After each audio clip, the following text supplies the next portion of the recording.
మిత్రమా, ఈ ప్రపంచంలో స్త్రీ మగాడి కంటే ఎన్నో రెట్లు తెలివైనది. ఆమె ఒక మగాడితో మాట్లాడుతున్న సమయంలో లేదా గమనిస్తున్న సమయంలో అతను చూసి చూపులను బట్టి ఆ చూపులకి అర్థం ఏమిటి, అతను తన నుంచి ఏమి ఆశిస్తున్నాడని తెలుసుకోగలదు. మిత్రమా, బ్రతిమలాడితే దక్కకూడదు ప్రేమ, భిక్ష మడుక్కోకూడదు అభిమానం, అడిగి పొందకూడదు బాధ్యత. అర్థమయ్యేలా నాతో చెప్పకూడదు భావాలు. మిమ్మల్ని బలవంతులుగా చేసే ప్రతి ఆశయాన్ని స్వీకరించండి. బలహీనపరిచే ప్రతి ఆలోచనను కూడా తిరస్కరించండి. ఆకలి తీర్చుకోవడానికి సంపాదించే జీవితాలు కొన్ని, ఆకలితో పోరాడి సంపాదించుకునే జీవితాలు మరికొన్ని ఉంటాయి. తన మీద తనకు నమ్మకం, తన లక్ష్యం మీద క్లారిటీ ఉన్నోడికి గతం గురించి బాధ, భవిష్యత్తు మీద భయం ఉండవని గుర్తుంచుకో మిత్రమా.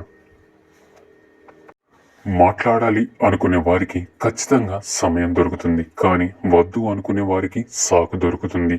డబ్బు ఎవరి కోసమైనా ఖర్చు చేయొచ్చు, కానీ సమయం మాత్రం అర్హత కలిగిన వారికే ఖర్చు చేయాలని గుర్తుంచుకో మిత్రమా.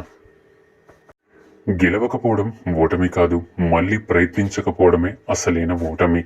కాలానికి ఒక రూపం లేదు, దానికి పాపం లేదు. కాలం అదృష్టం లాంటిది, అందయుగమైన స్వర్ణ యుగమైన అది మన ప్రతిబింబం. ఒకటి గుర్తుంచుకో మిత్రమా, ఒక స్త్రీ నీతో ప్రేమను ముగించి నిన్ను విడిచిపెట్టాలని అనుకున్నప్పుడు ఆమె ముందుగా ఈ రెండు పనులు చేస్తుంది. ఆమె తాను మాట్లాడే తీరును పూర్తిగా మార్చుకుంటుంది. ఆ తర్వాత నీ కొరకు సమయాన్ని కేటాయించడం కూడా మానేస్తుంది. మిత్రమా, ప్రాణ స్నేహితులకు కూడా ఈ 4 విషయాలు చెప్పవద్దు. ఒకటి, జీవిత భాగస్వామి గత జీవితం మరియు వారి వ్యక్తిగత విషయాల గురించి ఎప్పుడు చెప్పవద్దు. 2, మీ వ్యక్తిగత ఫోటోలను పొరపాటున కూడా స్నేహితులకు షేర్ చేయవద్దు. 3, మీ ఆస్తుల వివరాల గురించి స్నేహితుల ముందు నోరు జారొద్దు. 4, మీ సంపాదన వివరాల గురించి స్నేహితులకు ఎప్పుడు కూడా చెప్పొద్దు. మిత్రమా, ప్రతి భర్త తన భార్యను మరో తల్లి రూపంగా భావిస్తే ప్రతి భార్య తన భర్తను మొదటి బిడ్డగా పరిగణిస్తుంది. ఇదే మధురమైన బంధం, ఇప్పటికీ ఎప్పటికీ కాదంటరా. మూర్ఖురాలు అయిన మహిళ తన భర్తను బానిస చేసి ఆ బానిసకు యజమానిగా ఉంటుంది, కానీ తెలివైన భార్య తన భర్తను రాజుని చేసి ఆ రాజుకి రాణిలా ఉంటుంది. సంబంధాలు ఎప్పుడు కూడా మామూలుగా చంపబడవు. అవి ఒకరి నిర్లక్ష్యం, ప్రవర్తన, అహంకారపూరిత వైఖరణ వల్ల మాత్రమే చంపబడతాయని గుర్తుంచుకో మిత్రమా. ఒక వ్యక్తి గుణగణాలు పరీక్షించాలంటే అతనికి అధికారం ఇచ్చి చూడాలి, కాదంటారా. అందరూ మన వాళ్ళే అనుకో, తప్పులేదు, కానీ అందరూ మనలాంటి మనస్తత్వం కలవారని అనుకుంటే మాత్రం అది పొరపాటే. ఈ 3 రకాల స్త్రీలతో ఉండే పురుషులు నాశనమవుతారు. 1, దుష్ట స్త్రీ. తన స్వార్థం కోసం దేనికైనా సిద్ధపడుతుంది, ఎంతకైనా తెగిస్తుంది, ఇతరులను అవమానించడానికి, హాని చేయడానికి కూడా వెనకాడదు. ఇలాంటి స్త్రీ తనతో జీవిస్తున్న వ్యక్తిని కూడా సర్వనాశనం చేయగలదు. 2, ఒకరి కంటే ఎక్కువ మంది పురుషులతో సంబంధం గల స్త్రీ కొంప తీసి చాలా ప్రమాదకరం. ఈ 3 మంచి మర్యాద లేనట్టి స్త్రీ నుంచి దూరంగా ఉండాలి మిత్రమా.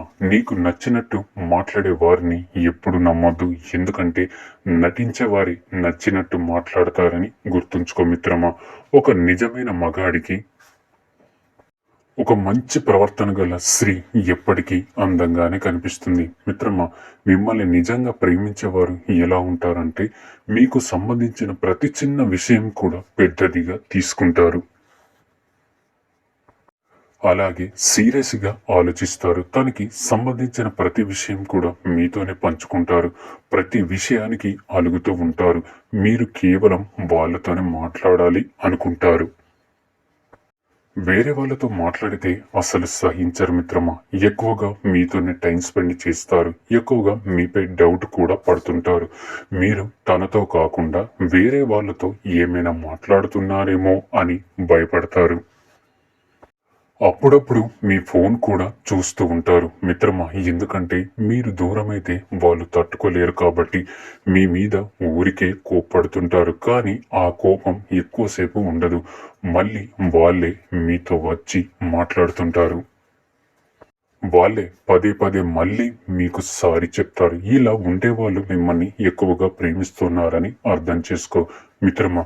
ఆడపిల్ల పెళ్లి కాకముందు పుట్టింటి యువరాణి అంటారు. పెళ్ళయ్యాక మెట్టింటి మహారాణి అంటారు. కానీ ఏ ఆడపిల్ల అయినా కన్నవాళ్ళు ఉన్నంత వరకే ఏ యువరాణి స్థానమైనా పెళ్ళైన తర్వాత మెట్టినింటి భర్త భార్యకి ఇచ్చే గౌరవాన్ని బట్టే మెట్టినింటి మహారాణి స్థానమైన ఇంకా ఏదైనా సరే.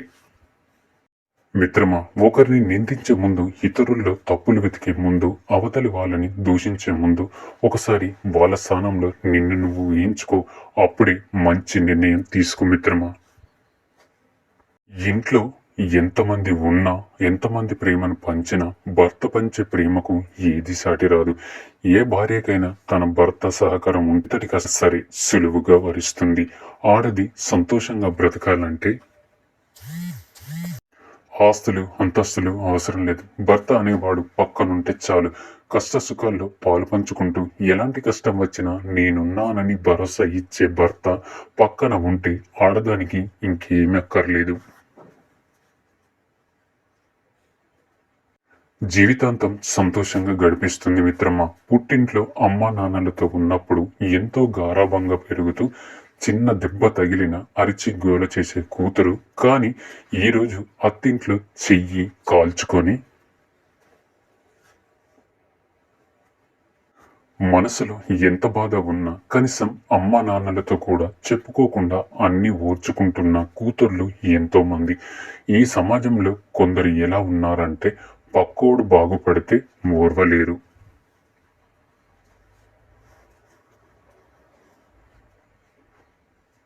బాధపడుతుంటే ఓర్చలేరు. కష్టంలో ఉంటే సహాయపడలేరు. సగం సగం తెలుసుకొని విమర్శలు మాత్రం కురిపిస్తారు. తాను తప్పులు దాచుకొని ఎదుటి వాళ్ళ తప్పులు ఎంచుతారు.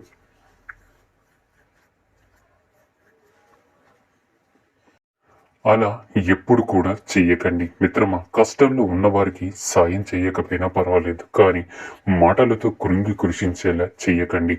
ఈ సూక్తుల్లో ఏ సూక్తి నచ్చిందో కామెంట్ చేయండి. ఈ వీడియోకు గనుక నచ్చినట్లయితే లైక్ చేసి షేర్ చేయండి. మరిన్ని వీడియోస్ కోసం మన ఛానల్ని సబ్స్క్రైబ్ చేసుకొని మాకు మరింతగా సపోర్ట్ చేయండి. ధన్యవాదాలు.